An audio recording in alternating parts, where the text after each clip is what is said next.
신앙생활을 시작하면서 우리 성도님들 믿음은 어떠하십니까? 어느 정도 믿어야 되는가?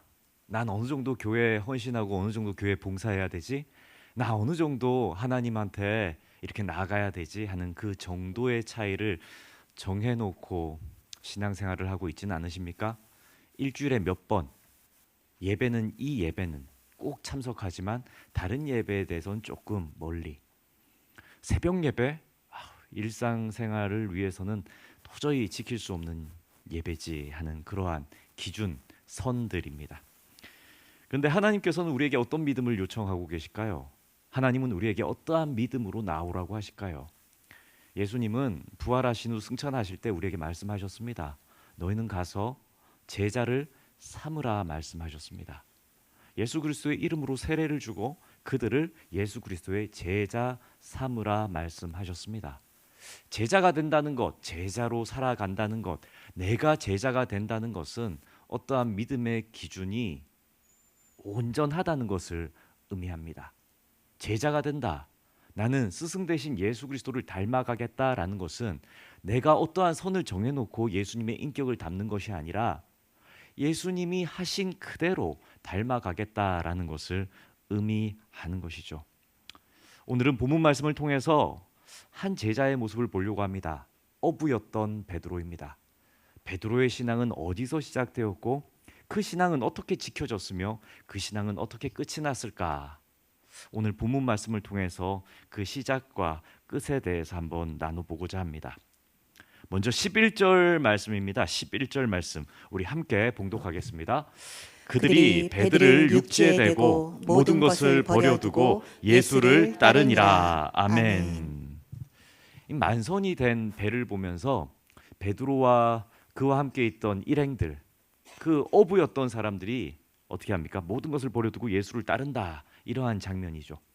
우리 함께 본문 말씀 다 읽었으니까 이 이야기가 무슨 이야기인지를 아실 겁니다. 근데 이 장면만 보면요, 베드로가 만선의 기적을 체험하고 나서 바로 단번에 맞아 주님이야 하면서 예수님의 제자가 되기로 결단했다고 생각하기 쉽습니다. 그런데요, 복음서 전체를 여러 복음서를 이렇게 읽다 보면은 아닌데 베드로는 과거에 예수님을 만난 적이 있는데 그런데 그때 단번에 예수님을 따르는 제자가 되진 않았었지라는 것을 알 수 있습니다. 베드로는요, 과거에 여러 번 예수님을 이미 만난 적이 있습니다. 그런데 과거에 그때 만났음에도 불구하고 예수님의 제자가 되는 전적으로 따르는 삶에 대해서는 결단하지 못하고 있었습니다. 적당한 신앙, 적당한 믿음으로 따르고 살아가고 있었을 뿐이죠. 요한복음 1장에 보면요, 안드레의 소개로 처음 예수님을 만났던 베드로가 나옵니다. 안드레가 베드로를 예수님께로 소개하고 데려갑니다. 그때 예수님께서 베드로에게 하시는 말씀이 있어요. 장차 게바라 하리라 이렇게 말씀하시는 거죠. 예수님께서 베드로를 보시면서 너는 게바가 될 거야 라고 예언해 주시는 그러한 장면이 나옵니다. 그 후에 근데 베드로가 예수님의 제자가 되었다 이런 말이 없거든요. 근데 그 다음 또 예수님을 만나는 베드로의 모습이 누가복음 4장에 나옵니다. 이 누가복음 4장에서는 베드로의 장모가 열병으로 쓰러집니다. 그때는 큰 병이었을 거예요. 근데 예수님께서 그 장모를, 베드로의 장모를 어떻게 하십니까? 고쳐 주십니다. 그러니까 베드로는 그때 예수님이 병을 고치시는 능력이 있는 분이구나 하는 것도 보게 됩니다. 알게 되는 거죠. 하나님이신 예수님은 이런 능력과 이러한 힘이 있는 분이구나라는 것을 알았다는 얘기입니다. 그러니까 진작에 베드로는 예수님에 대해서 알았었고 만났었고 체험했었고 다 보았다라는 얘기입니다. 그럼에도 불구하고 이 베드로는요, 예수님의 부르심은 외면한 채 현재 무엇으로 살아가고 있습니까? 어부로 살아가고 있습니다. 물론 어부로 살아가는 게 잘못됐다는 것은 아닙니다. 그런데 전적인 삶을 요청하시는 예수님의 부름 앞에 이 베드로는 어부의 일상을 그냥 살아가고 있다는 겁니다. 좀 더 가까이 와. 좀 더 나를 위해 헌신해. 좀 더 복음을 위해 나가자라고 부르시는 이 예수님의 부름 앞에서 베드로는요, 어부의 일상을 유지하고 살아갔다는 겁니다. 아는데, 만났는데, 체험했는데, 자꾸 마음에 찔림이 있는데 나오지 못하고 어부의 일상을 살아가고 있습니다. 성도님들, 왜 베드로가 계속 어부로 살아가야 했을까요? 뭐 두 가지 추측해 볼 수 있는 게 있습니다. 첫째는요, 자신이 생계를 책임져야 하는 가정이 있었고, 또 그를 따르는, 그와 함께하는 동료들이 있었습니다. 어부인 동료들, 베드로가 어부를 그만두게 되면 실직자가 되는 사람들, 베드로가 어부의 일을 그만두면 가정의 생계가 막막할 것이라는 어려움, 그런 걱정이 베드로에게 있지 않았을까 추측해 봅니다. 또 다른 하나는 베드로에게는 어쩌면 확신이 부족했을지도 모르겠습니다. 예수님이 메시아가 맞는가? 정말 예수 그리스도를 따르면 우리의 삶은 책임져 주시는가? 내가 전적으로 예수 그리스도를 믿는 생활을 하게 되면 나의 삶은 하나님께서 보장해 주시는가?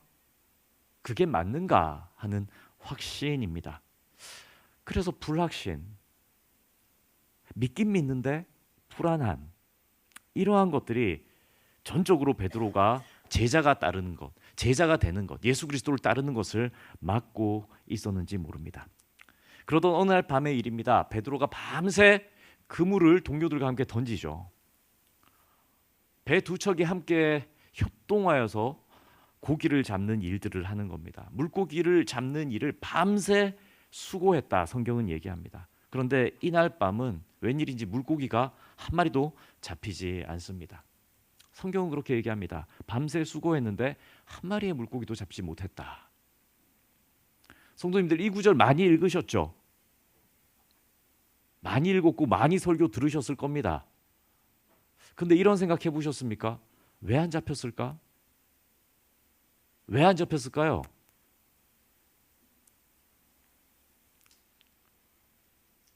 머릿속에 한번 생각을 해보십시오. 왜 안 잡혔을까요? 왜 그날 밤은 물고기가 한 마리도 안 잡혔을까요? 아이, 목사님, 뭐 비유가 그렇지 한 마리도 안 잡혔는 거겠습니까? 조금 잡혔겠죠. 뭐 이런 생각을 하실 수도 있겠지만 왜 안 잡혔을까요?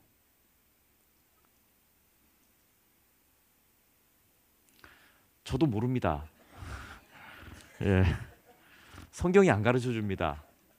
성경은요, 그 이유를 말씀하지 않습니다. 그런데 다만 성경이 우리에게 말씀하시는 게 있어요. 뭐냐면 이 세상을 살아가는 우리 모두의 일상은요, 하나님의 허락 없이는 어떠한 것도 이루어지지 않는다라고 성경은 말씀합니다. 바꾸어 말해서 잠언은 이렇게 말씀하죠. 잠언 16장 9절은요, 사람이 마음으로 자기의 길을 계획할지라도 그의 걸음을 인도하시는 누구시라고요? 여호와시다. 아멘. 예수님도 말씀하시잖아요. 예수님도 요한복음 15장 5절에 보면 이렇게 제자들에게 말씀하세요. 나를 떠나서는 너희가 아무것도 할 수 없음이라. 아멘. 어떠십니까? 충분한 해답이 있을까요? 성경은 그날 밤 베드로가 왜 물고기 한 마리도 못 잡았을까에 대해서 말씀하지는 않지만 우리는 이미 성경을 통해서 알고 있습니다. 우리의 모든 일상은 누구의 섭리 안에 있다? 하나님의 섭리 안에 있습니다. 그러면 이 모든 일상, 이 일은 누구의 계획일까요? 하나님의 계획이었으리라. 베드로가 아무 물고기도 잡지 못한 이 밤은 우연한 밤이 아니라 하나님의 섭리 안에서 계획된, 준비된 밤이었을 겁니다. 그렇게 인생의 허무함을 맛보고 새벽을 맞는 베드로, 마음도 지쳤을 것이고 체력도 많이 지쳤을 것입니다. 그래서 그때 성경을 보면 어떻게 합니까? 그들은 뭐라고 있습니까? 그물을 손질하고 있습니다. 저쪽에서는 예수님이 말씀을 강론하고 계셨거든요. 그런데 베드로와 그의 일행은 뭐라고 있었다고요? 그물을 손질하고 있었다고요. 그런 베드로와 일행들에게 예수님이요 찾아오십니다.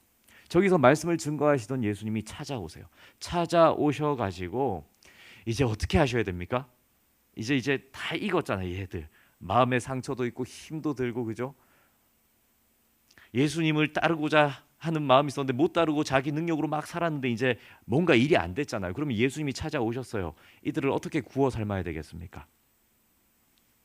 기대하기는 예수님께서 밤새 물고기를 못 잡은 이들에게 뭐 돈을 주신다거나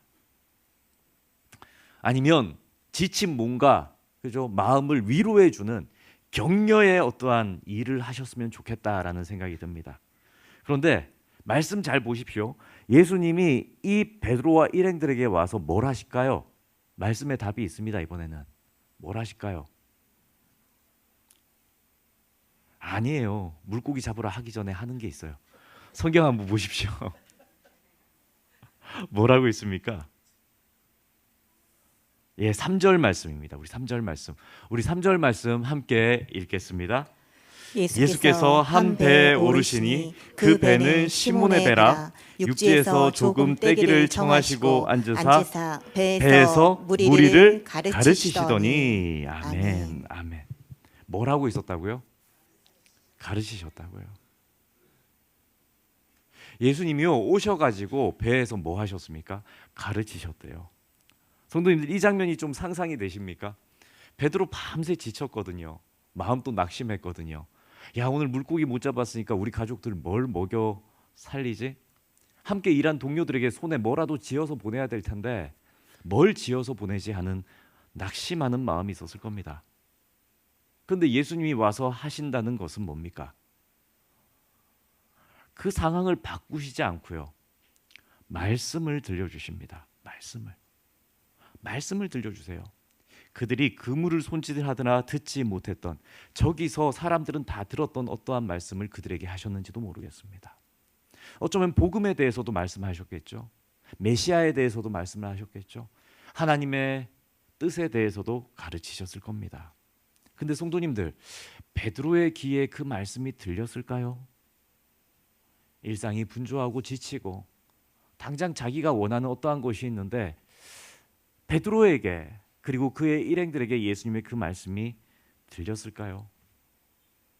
그런데 하나님은 그런 것을 신경 쓰지 않으시고 말씀을 하시는 거예요. 가르치시는 거예요. 왜 그럴까요? 왜 그럴까요? 그냥 눈에 보이는 기적 하나 탁 일으켜주면 좋을 텐데 그렇게 하지 않으시고 뭐부터 가르치신다고요? 말씀부터 가르치신다고요. 말씀부터 듣게 하신다고요. 말씀부터 귀에 듣게 하고 새기게 하고 가슴팍에 새기신다고요. 왜 그러실까? 왜 그럴까요? 왜냐하면요. 참된 믿음은요. 체험이나 기적으로 일으켜지는 것이 아니기 때문입니다. 말씀. 오직 말씀을 듣고 그 말씀이 귀에 들리고 그 들리운 말씀이 이루어지는 것을 체험할 때 내 필요가 채워지고 내 건강이 회복되어지고 나의 어떠한 바람들이 이루어지는 것이 아니라 하나님의 말씀을 들었는데 그 말씀이 실행되는 것을 체험할 때 믿음이 굳게 세워지기 때문입니다. 성도님들 그래서요 참된 믿음이 세워지기 위해서는 더뎌 보일지라도 말씀이 우리의 귀에 먼저 들려야 됩니다. 말씀이 우리의 삶 가운데 먼저 들어오고 하나님의 뜻이 눈에 보이고 하나님의 뜻이 우리 안에서 이루어지는 것을 볼 때 믿음은 참된 믿음으로 세워지는 줄 믿으시기를 축복합니다. 이 말씀을 다 베푸신 후에 가르치신 후에 자 이제 우리 성도님들이 잘 아는 얘기가 나옵니다. 이 말씀을 다 가르치신 후에 예수님이 베드로에게 뭘 하실까요? 예, 한번 크게 한번 해보십시오. 뭐 하러 합니까? 깊은 데로 가서 그물을 내려라라고 말씀합니다. 깊은 데로 가서 그물을 내려라. 그 말을 듣는데 베드로 어땠을까요? 이미 여러 번 밤새도록 그물질을 시도했잖아요. 최선 다했을 겁니다. 뭐 물고기 안 잡히니까 있는 방법 없는 방법 다 써보지 않았겠습니까? 아마 미천 다 드러날 정도로 자기가 가진 능력으로 다 했을 겁니다. 그러다 보니 어땠을까요? 몸은 지쳤을 거고 마음에는 오늘은 그만하자 하는 포기하는 마음이 들었을 겁니다. 마음이 실패했을 겁니다. 실패한 마음이 실패한 마음. 내가 다 해봤는데 발버둥 쳐봤는데 안 되더라는 거예요. 그래서 그들이 하고 있던 게 그물 손질이었겠죠. 오늘은 장사 안 한다는 거예요. 더 안 한다는 거예요. 그런데 그런 베드로와 일행에게 예수님이 말씀을 가르치시고는 하신다는 얘기가 깊은 데로 가서 그물을 던져라 라고 말씀합니다. 어찌 보면 시대적으로 얼토당토하는 얘기라고 합니다. 성경 연구학자들은요, 이게 좀 말이 안 된대요. 왜냐하면 세 가지 이유가 있는데, 첫 번째, 그 시간에는 물고기가 깊은 데에 있지 않았을 것이고, 다 아는 상식인 것이고, 둘째는요, 직업이 어부인 베드로에게 그런 말을 한다는 거 있지 않습니까? 베드로는 베테랑 어부입니다. 직업이 어부라고요. 그런 어부에게 그런 조언을 한다, 그런 말도 안 되는 얘기를 한다는 것은 권위에 대한 도전이라는 거예요. 그래서 감히 그런 말을 보통은 못 한다는 거죠. 아주 그 말을 들으면 사람이, 상대방이 기분이 나쁘다는 거예요. 우리 성도님들이 잘 아는 어떠한 직종이 있는 줄 압니다. 능력이 있는 줄 압니다. 그런데 전혀 그와 관련이 없고 상관이 없고 문외 아닌 사람이 와서 그 일을 간섭하고, 그거 그렇게 하는 거 아니지라고 얘기하면 마음이 어떻겠습니까? 야, 이거 이렇게 해야지, 이렇게 하면 고기 많이 잡을 거야, 그런 얘기라는 거죠. 그리고 세 번째는요, 예수님이 공생애에 나서기 전 직업이 뭐였습니까? 목수였습니다. 목수. 한마디로 예수님은 세상적인 관점에서 봤을 때는 어부의 일에 대해서는 전문적인 지식이 없죠. 그리고 일반적인 상식과도 어긋나는 깊은 데로 가서 그물을 내려라 라는 말을 했다는 것, 이것 자체가 말이 안 되는 얼토당토한 말씀이라는 겁니다. 근데 성도님들, 이 말씀을 잘 한번 보십시오. 상황도 한번 상상해 보시기 바랍니다.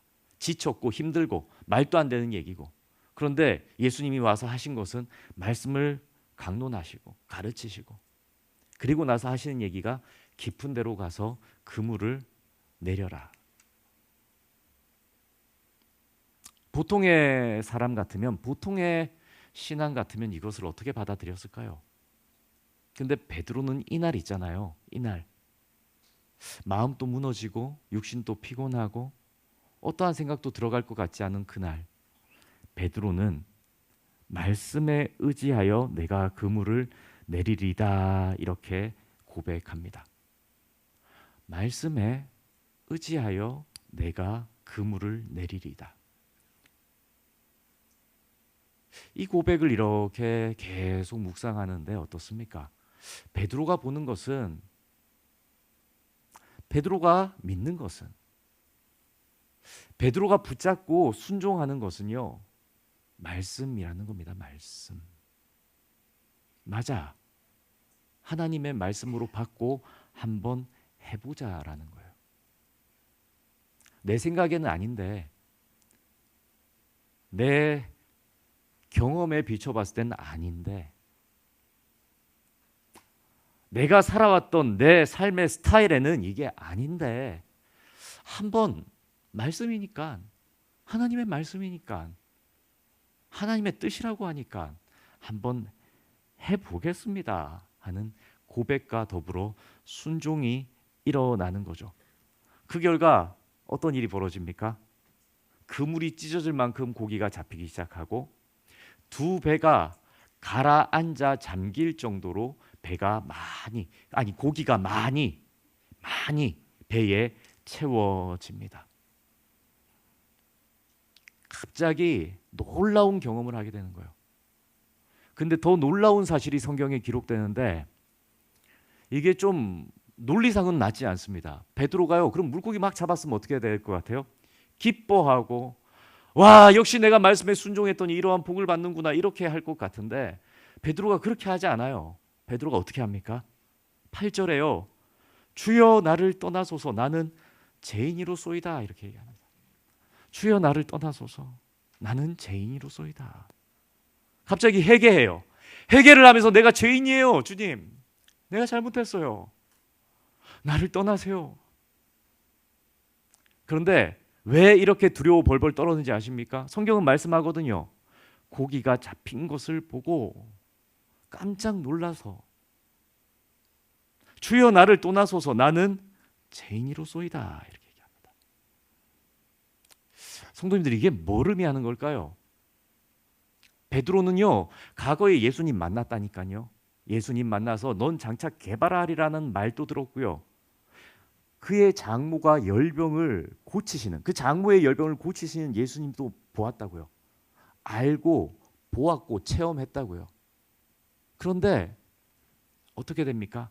말씀대로 실행해보고 그 말씀이 일어나는 것을 보고 깜짝 놀라며 어떻게 해요? 두려워합니다. 두려워하고 주여 나를 떠나소서 나는 죄인이로소이다. 성도님들 예수님 만나셨습니까? 신앙생활의 시작은 교회에 첫 발을 내디는 때부터가 아닙니다. 신앙의 시작은요, 예수님을 만나는 날부터입니다. 예수님이 우리 안에 들어오신다. 예수님이 나를 인격적으로 만나주신다. 말씀이 육신이 되어 오신 예수님이 나에게 말씀을 주시고 그 말씀대로 내 삶을 돌아보게 하시는 것이 예수님을 만난 것입니다. 예수님을 만났을 때 가슴이 뜨거워지고 하나님을 향한 분명한 신뢰가 일어나죠. 맞아, 하나님은 살아계시는구나 하는 체험을 하게 됩니다. 그와 더불어 진짜 예수님을 만나게 되면 마음에 회개가 일어납니다. 이게 회심이죠. 회심.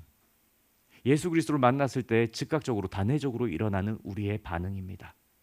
하나님을 향한 열심과 열망, 확신이 생기고 그리고 우리의 마음속엔 뭐가 생긴다고요? 회개가 일어나는 것입니다. 왜요?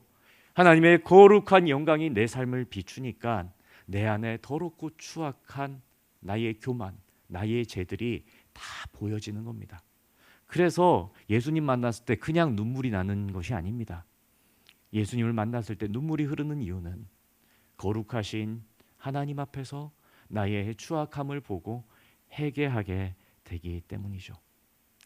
이사야 선지자도 하나님의 영광 앞에서 이렇게 고백하죠. 하루다 나여 망하게 되어도다. 거룩하신 하나님 앞에서는 거룩한 삶을 살았을 것 같은 선지자도 하루다 나여 망하게 되어도다 이렇게 고백할 수밖에 없게 되는 거. 욥도 어떻습니까? 당대의 의인이라 불리던 욥도 하나님을 뵙고 난 후에는 티끌과 제 가운데에서 회개하나이다 고백합니다. 이와 같습니다. 믿음의 시작은요, 교회에 오는 것이 아닙니다.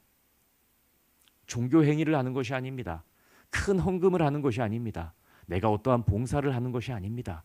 어떠한 결단을 하고 열심을 내는 어떠한 일을 하는 게 아니에요. 진짜 말씀을 내 안에 모시고 말씀이 일어나는 것을 체험하고 말씀 속에 역사하신 하나님을 내가 보고 나니 내 속에 두려움, 경외감, 회개, 내 안에 있던 교만이 녹아내리는 것에서부터 신앙은 시작됩니다.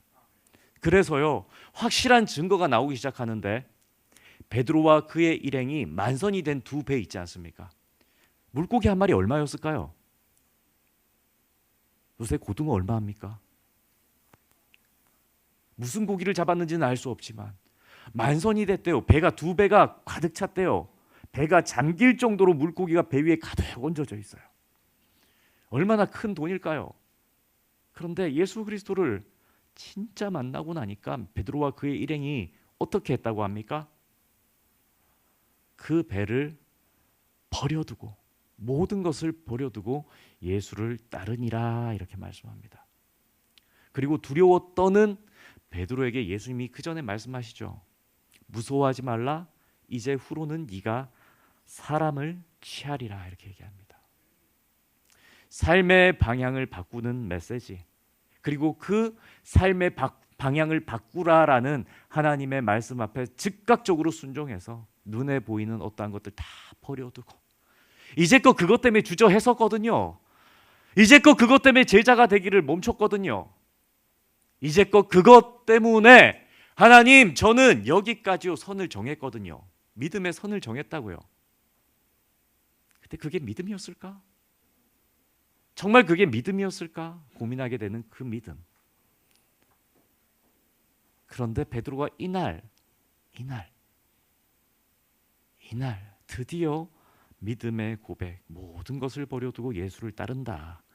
신앙이 시작되는 것이죠. 그런데요, 이제 결론입니다. 성도님들, 결론인데요. 우리는 베드로의 이 결단이 아름답게 유지되지 못했다는 것을 이미 알고 있습니다. 이후에 베드로가 어떻습니까? 예수님을 사랑합니다라고도 고백하고, 예수님 내가 최고의 제자가 되겠습니다라고 결심하고, 그렇게 예수님을 옆에서 3년 동안 잘 모셨지만 어떻게 합니까? 십자가 위협 앞에서 나는 그를 알지 못한다라고 부인하고, 심지어 저주까지 했습니다. 눈에 보이는 것 다 버려두고 예수 그리스도를 따랐던 과거의 모습이 있었는데, 예수님이 십자가에 달려 죽었다라는 것을 또 눈으로 보고는 어떻게 됩니까? 다시 갈릴리 바다로 돌아갑니다. 그리고요, 손에 그물을 쥡니다. 다시 어부의 삶을 사는 모습도 우리는 이미 알고 있죠. 그렇다면 성도님들, 이 누가복음 5장 베드로가 제자가 되기로 결단했을 때의 이 결단과 결심은 가짜입니까? 가짜일까요? 일시적으로 그냥 분위기에 취해가지고 기적에 놀래가지고, 그래서 나 예수님 제자가 될게요 이렇게 결심한 겁니까? 아니죠. 그때는 진짜였습니다. 진짜라고요. 베드로가 이때 결심한 거 진짜라고요. 쉽지 않습니다. 다 버려두고 나오는 거 진짜였다고요. 그런데 뭐가 부족했을까요? 아직 베드로의 신앙의 여정이 완전하지 않았다는 겁니다. 아직 고쳐지고 깨어지고 바꿔야 할 것이 그 신앙의 결단 이후에 남아 있었다는 거죠. 그러니까 누가복음 5장에서 베드로의 이 믿음의 결단은요, 완성. 야, 내가 이렇게 하나님 믿기로 했으니까 이 정도 딱 완성이 아니라 어떻게 해요? 계속해서 성장해 가야 하는 시작점에 불과했다는 것을 말씀해 주고 있는 것입니다. 성도님들, 우리의 신앙은 어떻습니까? 나 하나님 믿을 때 이렇게 뜨겁게 믿었으니까 그게 완성점이고, 점점 그것을 추억하는 신앙이 되어 가십니까? 어떻습니까? 베드로는요, 어땠을까요? 내가 배 두 채 버렸으니까 하는 걸 계속 자랑하는 신앙을 살았을까요? 그거 원하셨을까요, 하나님은? 베드로는 넘어집니다. 예수 그리스도를 따르면서도 겟세마네 동산에서 기도하라 그러는데 잠들어 버리고, 십자가 지기 위해 예수님이 병정에게 끌려가려고 하자 그 병정의 길을 잘라버리고, 예수님 그러지 마세요. 그러면 안 돼요. 베드로는 넘어집니다. 그런데 그 베드로를 다시 신앙으로 되살리는 분은 누구실까요? 바로 예수 그리스도이십니다. 누가복음 5장에 이 갈릴리 바닷가잖아요. 부활하신 예수님이 다시 베드로를 만나러 가는데도 바로 이 바닷가입니다. 그리고 이 바닷가, 다시 부활하신 예수님이 베드로를 찾아오셨을 때 뭘 준비하셨을까요? 조반을 준비하시고 밤새 수고하여 물고기를 잡고 온 그 제자인 그들을 다시 맞이합니다. 그리고 베드로에게 다시 물으시죠. 야, 네가 나를 사랑하느냐? 묻습니다. 야, 너 나 사랑해? 라고 묻습니다. 성도님들, 베드로의 입장에 좀 이입되어 보면 어떨까요? 나 하나님 사랑한다고 했는데 부인했어. 저주했어. 다 버렸어. 난 모른다 그랬어. 하나님 이거 모르실까? 알고 계실 텐데. 그리고 나 지금 뭐 하고 있을까?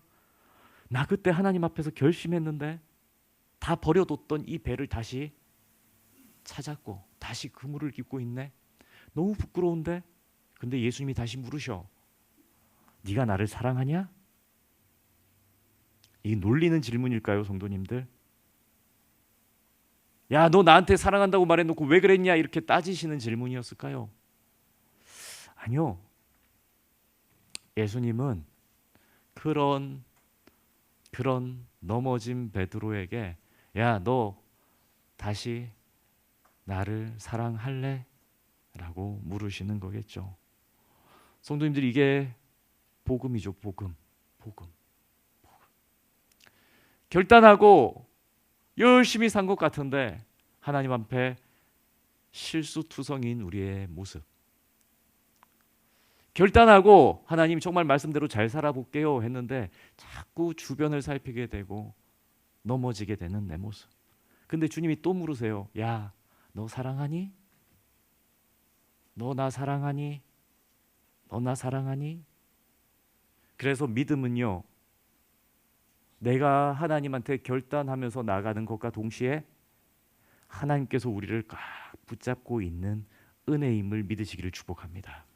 믿음은요, 내가 아둥바둥 붙잡고 있는 게 아니라 하나님께서 우리를 꽉 붙잡고 있는 겁니다. 그러면 우리가 붙잡는 거는요, 우리가 행하는 거는요, 우리의 헌신은요, 하나님의 은혜에 대한 반응인 거죠.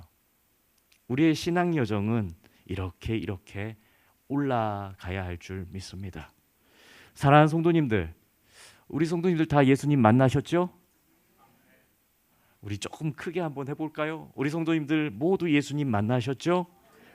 그러면 어느 정도까지 예수님을 닮아 가시겠습니까? 어느 정도까지 예수님 앞에 헌신하고 어느 정도까지 하나님 아버지 앞에 나오시기로 결단하셨습니까?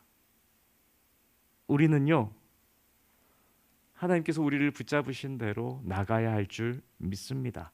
하나님 은혜 주신 대로, 하나님 은사 주신 대로, 하나님 재능 주신 대로, 하나님 나에게 두둑하게 채워주신 대로, 하나님 나에게 어떠한 것 주신 대로 아끼지 아니하고 하나님 아버지 앞에 나가야 할 줄 믿습니다.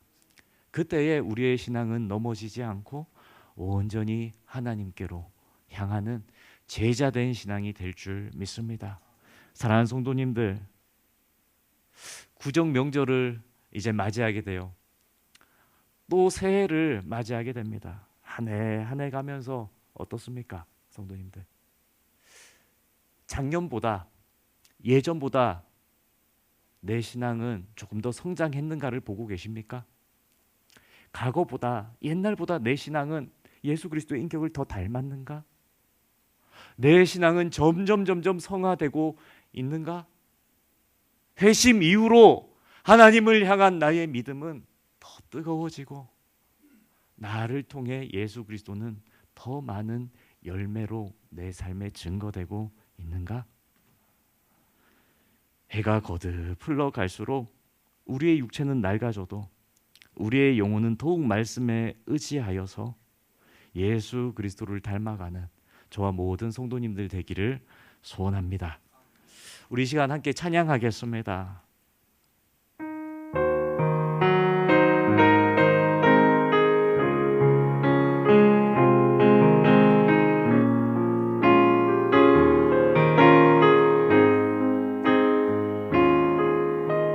주여, 우린 연약합니다. 우린 오늘은 힘겨워합니다. 주뜻 이루며 살기에 부족합니다. 우린 연약합니다. 주여, 우린 넘어집니다. 주여, 우린 넘어집니다. 오늘 하루 또 실수합니다. 주의 긍휼 부활은 죄인입니다. 우리 주만 바라봅니다. 한없는 주님의 은혜 온 세상 위에 넘칩니다. 가릴 수 없는 주여 온 땅 위에 충만합니다. 주님만이 길이오니 우린 그 길 따라갑니다. 그날에 우리를 이루신 주는 완전합니다.